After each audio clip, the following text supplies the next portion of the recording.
What do swastikas in Jerusalem, Arab revolts, and Nazi-trained militias have in common? More than you think. In 1974, Yasser Arafat attended the funeral of his mentor, Grand Mufti al-Husseini.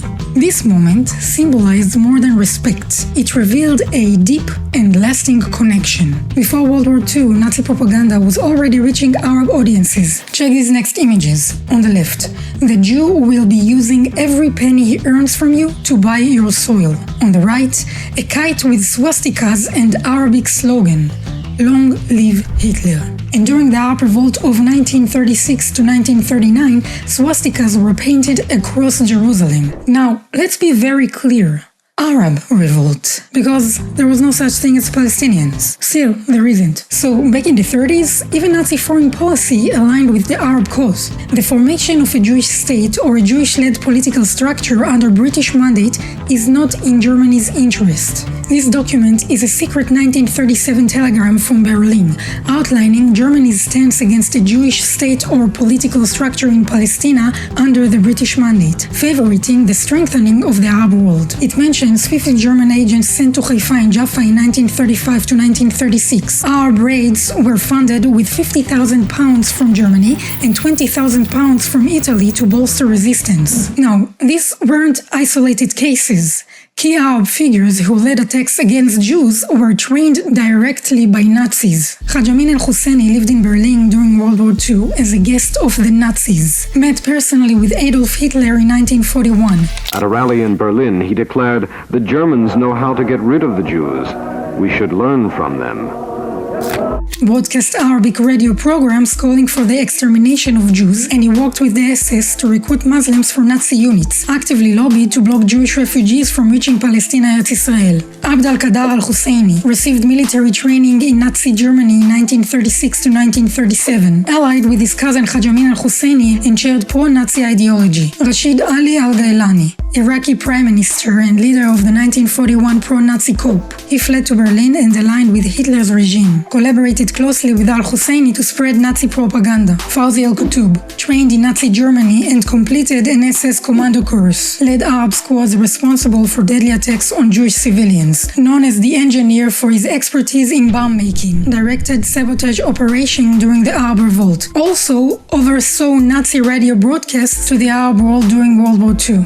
Hassan Salameh, trained by German military intelligence in Berlin, parachuted into Palestine and Eretz Israel in 1944 as a part of Nazi Operation Atlas, tasked with sabotage and coordination with local Arab forces. Some reports link the mission to a planned poisoning of Tel Aviv's water, which didn't go through. The Nazis weren't just supporting from a distance, they were working directly with Arab leaders. Nazis revealed contacts with Arab riot leaders. Goebbels gets reports. He recently interviewed several Arabs living in France and Germany in connection with the best possible means of adapting the Nazi program to the Holy Land. Still think it's a coinky-dinky? Here's what newspapers reported about Germans arrested in Arab riots. German citizens from Tanganyika speaking Arabic fluently were arrested in Jaffa.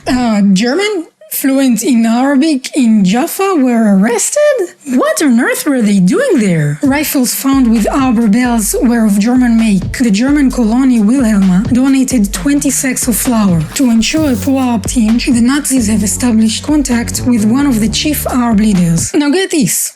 Former Nazi officers, including generals, were smuggled out of prisoner-of-war camps and brought to Cairo. Arab states paid to liberate these Nazi prisoners to train their military units. Many were sent to Palestine and Eretz Israel to instruct Arab militias like the Futwa and Nejada. The search for ex-Nazi officers to train the armies of the Arab states. Most of the Nazi officers that were liberated have been smuggled into Palestine, where they are employed as instructors by Futwa and Nejada. And when Nazi operatives were caught, their ties were undeniable. 2 escaped Nazi prisoners of war were executed by Haganah after they were found in possession of documents implicating them with the Mufti-controlled Palestine Arab Higher Committee. In 1948 Haifa, Arab forces surrendered to Jewish control after fierce fighting. The terms demanded surrender of all foreign fighters, including Nazi Germans collaborating with the Arab side. This reveals how Nazi soldiers actively fought alongside Arab forces against the Jews. Surrender of all Nazi Germans fighting with the Arab forces. And then this chilling headline from the Palestine Post. One Nazi flyer told the Baghdad radio correspondent that the best way to handle the Jews is to follow the example of Hitler. His first task would be to bomb Tel Aviv using maps he had saved since the war. Now, decades later, the ideology is still lingered, even inside UN schools. A picture of Arafat and the Nazi swastika are among the wall decorations of a room in the UNRWA school in Sebling, South Lebanon, which was turned into a terrorist training center by the PLO. The collaboration between Arab leaders and Nazi Germany wasn't a one-time event. It shaped ideologies, it trained militias, and its legacy still echoes today. And the same UNRWA where swastikas once hung on classroom walls is still operating today, accused of incitement, of teaching hate, of harboring terror. From Nazi-trained militias to modern terror tunnels, the narrative continues. They say history repeats itself.